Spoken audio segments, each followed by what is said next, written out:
So whatever you cannot perceive through five senses, if you perceive that, then that is called as Vishesh Gyan or extraordinary knowledge. The nature of the universe can be grasped if you know the language of the inanimate, every form, how it is made.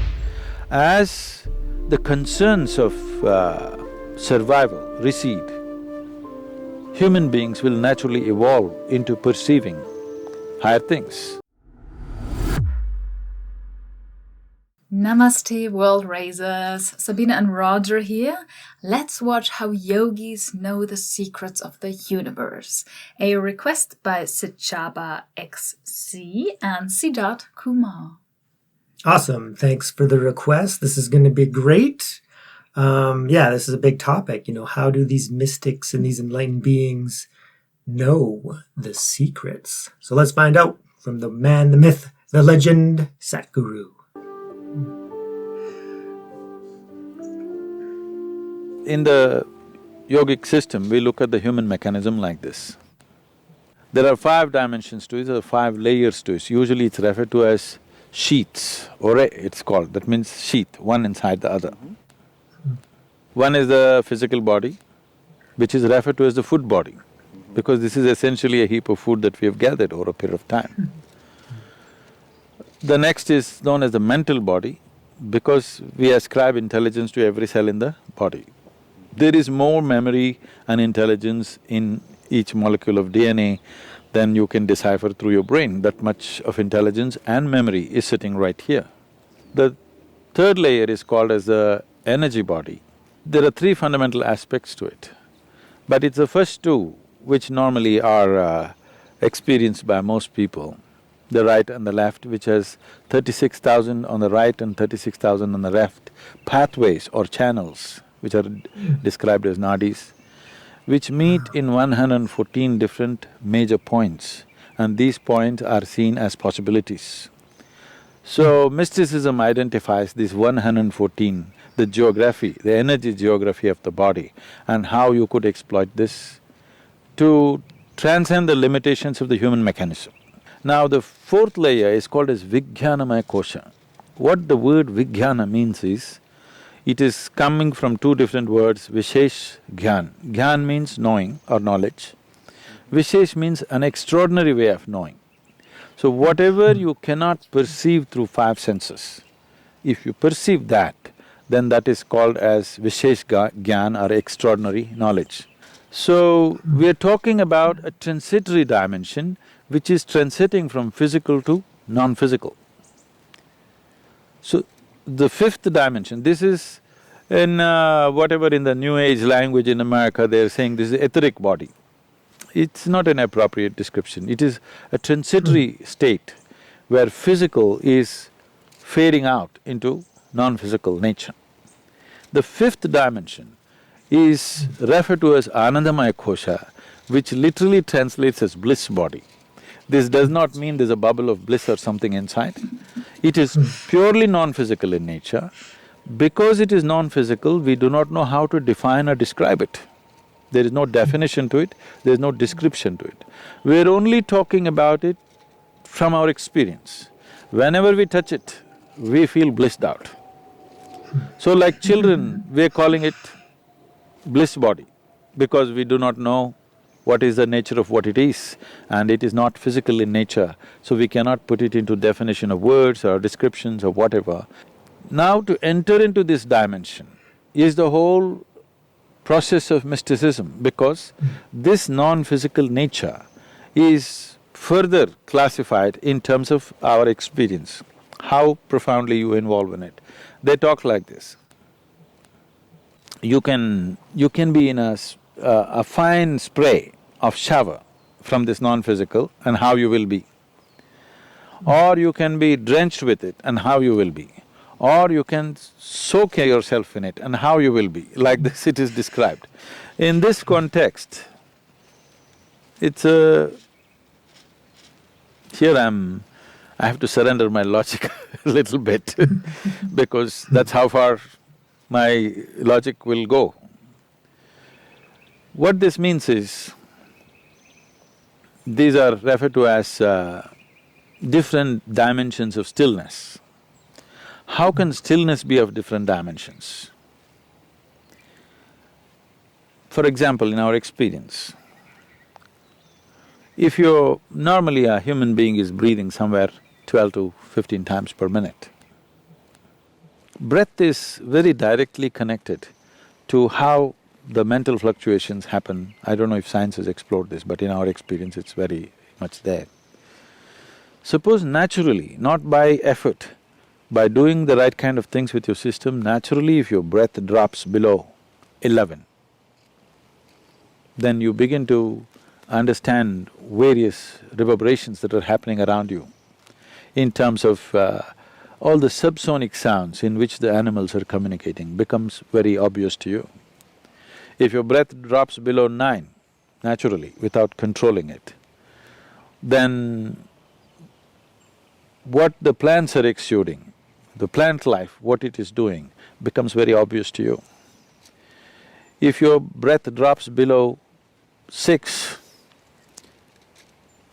then what the inanimate things, how they're reverberating. This is known as rithambara pragna. That means the reverberations of every form and the sounds attached to it become very clear to you. Or in other words, the nature of the universe can be grasped. If you know the language of the inanimate, every form, how it is made, what is its nature, what it is right now and what it will evolve into, or what it was yesterday and what it is evolved into, all this is becoming apparent to you.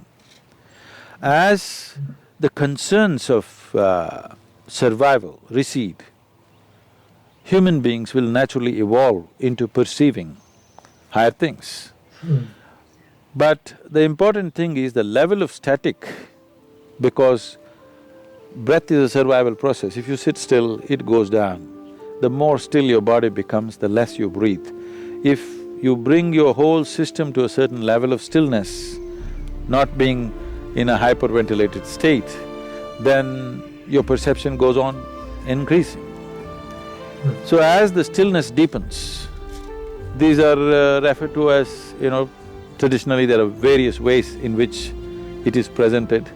It is usually called as it's called Rudra, Hara and Sadashiva. One is still, but he's vibrant, he's roaring. Another is still, but he's in activity still. Another is absolutely still. Now always that which is absolutely still is referred to be as the ultimate intelligence. Everything else, in its anxiety to be active, it is sacrificing its intelligence at a certain level to be in a state of action. But that which is absolutely still is considered the highest intelligence. It is only in Eastern mysticism, the source of creation is been always celebrated as the highest intelligence. This is the biggest mistake I think modern societies have made is, people were told God is compassion, God is love, God is generosity. These things mean something to you only when you don't have them. If you're not loved, you will look up, God should love you. If you're not fed well, you want a generous God. If you are down in some way, you want a compassionate God. But if you don't make any assumptions, if you look at a blade of grass, if you look at a flower, if you just look at the structure of an atom, one thing is, the source of creation is the highest level of intelligence that you can ever recognize anywhere. If you look at the creation, it is smack with intelligence all over the place. If we had only told people God is intelligence, we would have had a more sensible world. That's what I'm thinking and that's what I'm trying to bring it into people's experience, that the source of creation is the intelligence. If you recognize that, you try to emulate that.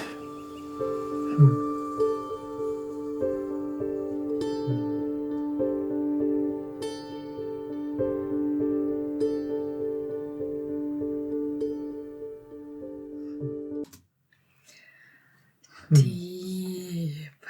Whew, very deep. Yeah, I love that. So, yeah, just getting into those deeper bodies and ultimately the bliss body, right? So, transcending duality, transcending the psychological mind and getting into the pure awareness, right? And that's going to arise in some bliss and some, very pleasant states of consciousness. So beyond anything external, just internal, and then so have those profound realizations.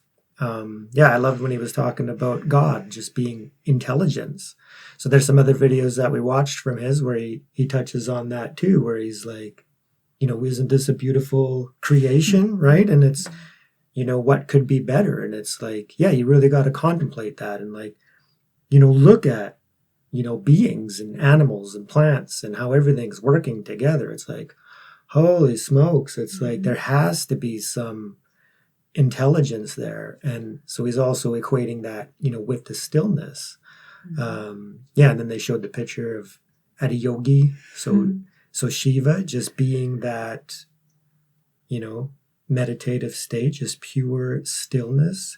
And then it's that field of consciousness that everything arises within. So I like that, even though you're labeling God as, oh, God is compassion, or God is love, or God is generosity. That's still a limited identity placed on God if you think about it. If God is the source, right? The stillness and the consciousness in which everything arises, then it doesn't need to be, labeled or good or bad, right and wrong, compassionate, loving, caring, kind, generous, merciful, or even the other depictions of a wrathful God or a jealous and angry God. That's, that's just something to contemplate, because if the source of absolutely everything, it's just going to be the natural expression of that intelligence, right? So, and then you're becoming more still and quiet in the mind is going to lead to realizations of that and the bliss, and becoming non-dual in nature and one with that. So I like how he's saying he's got to go beyond, logic, and concepts, because at that state, it's just experience. You can't put it into words. So, deep, profound, fascinating. I loved it.